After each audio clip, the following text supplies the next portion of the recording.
संजय राऊतांकडून सामनातील रोखठोक मधून आता खळबळजनक असा गौप्यस्फोट करण्यात आलाय।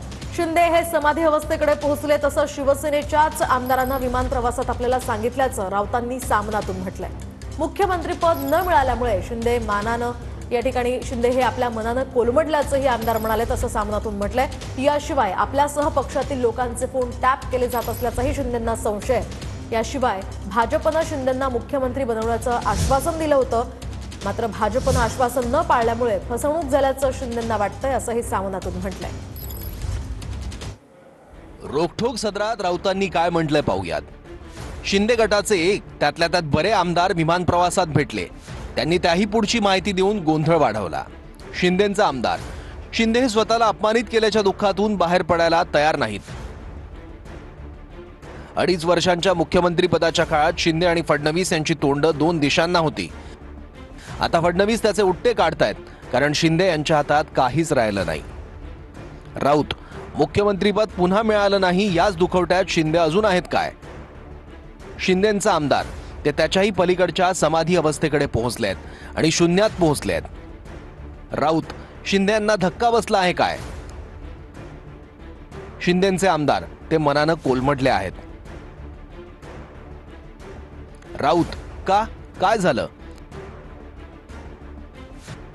शिंदेंचा आमदार निवडणुका तुमच्याच नेतृत्वाखाली लढवू आणि 2024 नंतरही पुन्हा तुम्हीच मुख्यमंत्री असाल, चिंता करू नका, निवडणुकीत सढळ हस्ते खर्च करा असं आश्वासन अमित शहा यांनी शिंदे यांना दिलं होतं। शिंदे यांनी प्रचंड पैसा निवडणुकीत टाकला, पण शहा यांनी दिलेलं आश्वासन पाळलं नाही आणि आपली फसवणूक झाली असं शिंदे यांना वाटतं। शिंदे आणि त्यांच्या लोकांचे फोन टॅप केले जात आहेत असं शिंदे यांना खात्रीनं वाटतं आणि दिल्लीच्या एजन्सी आपल्या हालचालींवर पाळत ठेवून असल्याचा शिंदे यांना संशय आहे। पण शिंदे यांची आता पुरती कोंडी झाली आहे। शिंदे गटातल्या किमान 20 ते 25 आमदारांच्या गटावर देवेंद्र फडणवीस यांचं पूर्ण नियंत्रण आहे, कारण हे 20-25 लोक जे आहेत हे देवेंद्र फडणवीस किंवा अमित शहा यांच्या सांगण्यावरून सुरतला गेले, एकनाथ शिंदेसाठी नाही। आणि आजही त्यांच्यावर कंट्रोल हे फडणवीसांचाच आहे आणि उरलेले लोक आहेत ते चलबिचल आहेत, चंचल आहेत।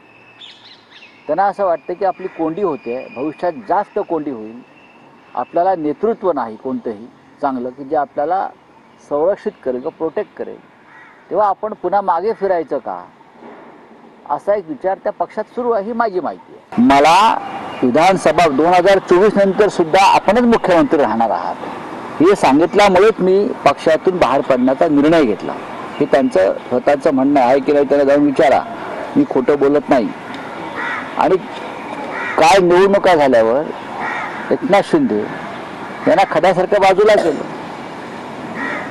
ठीक आहे, काही मंत्रिपदे दिली, काही महत्वाची खाती दिली, उपमुख्यमंत्रीपद दिलं, पण एकनाथ शिंदेचा आपण चेहरा पाहिला असेल, ज्याला तुम्ही बॉडी लँग्वेज म्हणता, त्यांचा वावर म्हणतो, तो पाहिल्यावर तुम्हाला कळेल की ते अजूनही शून्यात आहेत किंवा गुंगीत आहेत, त्या धक्क्यातून ते सावरलेले नाहीत। एकतर मला 50-55 जागा कशा मिळाला हा त्यांना पहिला धक्का, आणि दुसरं म्हणजे बीजेपीने दिलेला शब्द पाळला नाही अमित शहाने, दुसरा धक्का। दुसऱ्यांच्या घरात डोकवण्यापेक्षा, दुसऱ्यांच्या बारशावर जाऊन प्रसाद खाण्यापेक्षा स्वतःच्या पक्षाची लायकी आणि स्वतःच्या पक्षामध्ये स्वतःचं स्थान आणि स्वतःच्या मालकाच्या पक्षामध्ये अजून किती काळ राहणार याबद्दल थोडा संजय राजाराम राऊतनी महाराष्ट्राला आता उत्तर दिलं पाहिजे।